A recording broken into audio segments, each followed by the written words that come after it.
it is really about how do you create a transformative agenda which would bring change to Zimbabwe.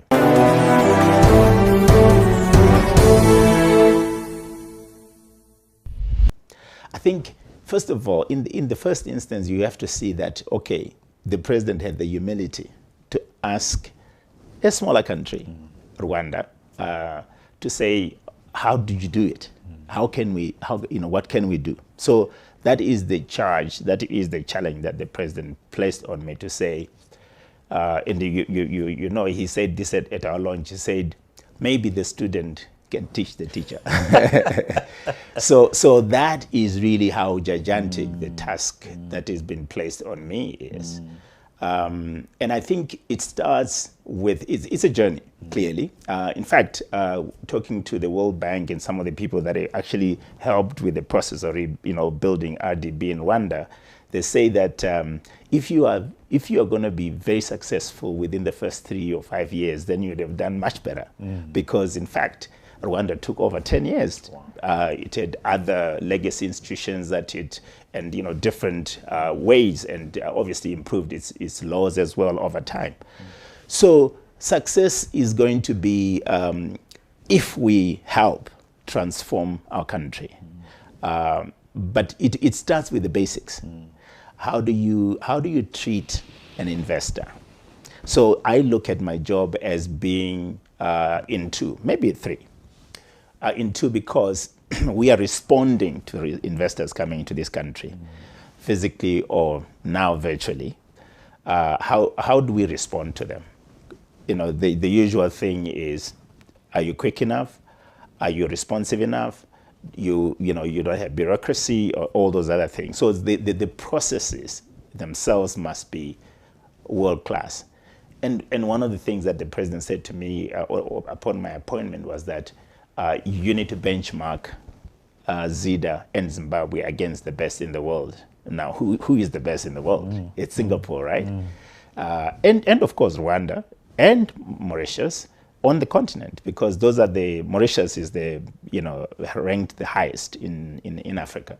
So the idea is that through our journey, success means that we must then stand side by side with those countries, with those institutions, and stand tall.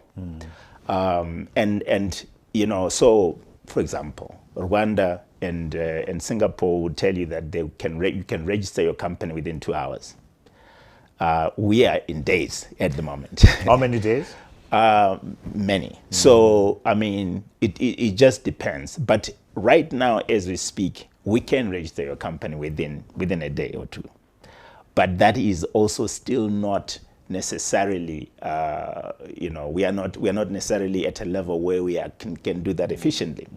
The more interesting thing, actually, for your knowledge, is that you find even if Zida exists, people still go to the register of companies. They still go to Zera. They still go to. I even had one of our common friends call me to say, "Oh, we've been trying to register. There's an investor who's been trying to register a company because people are, working from home. It's taking so much." I said, "But VB, come to me.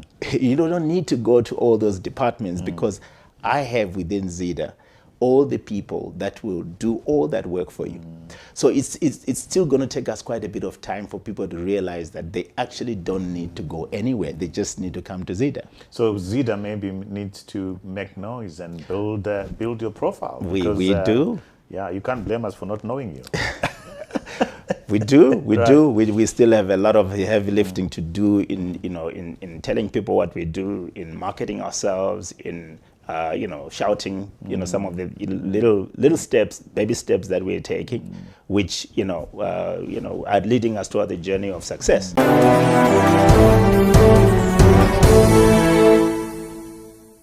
So the idea that you want to always be, on the sidelines, criticizing and all those things, is also one that is not necessarily positive for the country.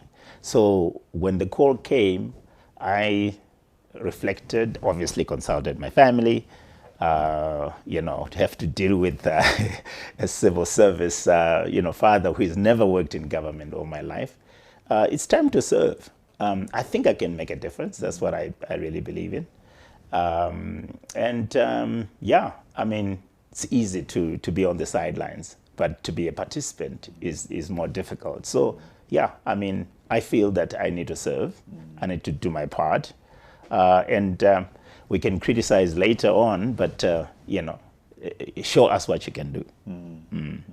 You essentially, correct me if I'm wrong, but I get the sense that you actually, we tease you and say that you had been unemployed because you were working for yourself. And I get the sense that you actually sacrificed quite significantly to take up this position. Is that a correct reading of the situation? That is very correct. I would say that since leaving Bank ABC in December 2014, yeah, we've been building DBF Capital Partners and really having a really enjoyable corporate life. The three of us with our team, we've been lucky, and you know, everything just seems to be going really well. And so, yeah, I mean, it was not an easy life to abandon. To serve, but you know, we all have to serve at some point. That's interesting. So with the sacrifice, with everything that goes with that sacrifice, financially, position and so forth, the call to serve for you was much more important than anything else. Let's just dig deep into that. Yes, yes, Trevor. I think that you and I, we've been through this. We think that there are solutions that we can provide for certain challenges that are in our country, and therefore, when you are called upon to put in practice some of the things that you often lecture other people to do, that's the real test.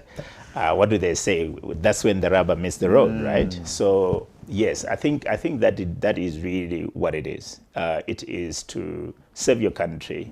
It is to, and also I think you and I, having lived outside the country for a long time, you realize that it's not.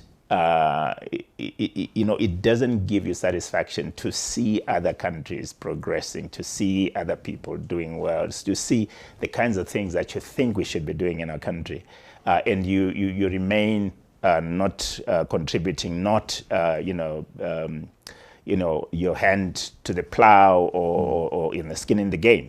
So it is really about that. It's about putting a bit of your own contribution, because very soon, you know, we might not be able to do so physically and otherwise. But yeah, so it is really time to put to practice, to whisper quiet to the leaders, to say, we think we can do this slightly differently. We think we can improve if we do this. We think we can, improve our lot if we approach things slightly differently.